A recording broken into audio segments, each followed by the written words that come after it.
Last Thursday, the Federal Communications Commission, or FCC, approved a measure to remove the net neutrality rules Obama's administration put in place just 2 years ago. The public opinion is outraged by this decision, and protests for a free internet are happening all over the country. But what is exactly net neutrality? They're going to start charging, they can charge you for things like Netflix. Like the access to the internet still costs money, but the access should be like equal. It's basically the free, open internet, not regulated by government or private institutions. Close, but no. Net neutrality is the principle that the internet service providers must treat all data on the internet the same and not discriminate or charge differently by user, content, website, platform, application, type of attached equipment, or method of communication. In other words, net neutrality rules prevent internet providers such as Verizon, AT&T, or Comcast to slow down traffic coming from certain places and to block specific content. The FCC regulates all matters related to communications on the United States, but from now on, they won't have any control over internet providers, and they will be able to do practices like blocking or throttling. These changes won't come fast, but they will eventually. It's going to take time for things to kind of filter out, but I think that eventually we'll start seeing more and more. I don't think it's going to be an instant switch. FCC encourages users to trust their providers. Do you trust your provider that they won't do that? Absolutely not, no. And more specifically, San Francisco citizens don't trust Xfinity, the main Wi-Fi provider in the area. Xfinity is a huge company and internet's already expensive. In this area, just in this area of San Francisco, Xfinity is the only practical provider to have, just because they're the only one with good service. And Comcast has a long history of screwing over their customers. And the fact is that they were already doing this since some years ago.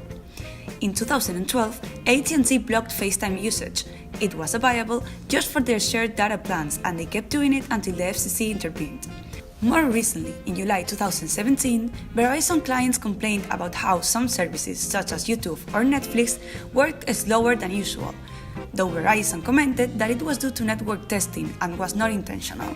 Clearly, this deregulation will permit providers have a bigger control over contents his clients explore on the red. But why did the FCC eliminate the rules if we could be facing the end of the freedom in the internet? Money. Honestly, I think it has a lot to do with money, and I think it has a lot to do with just what information people want us to have access to.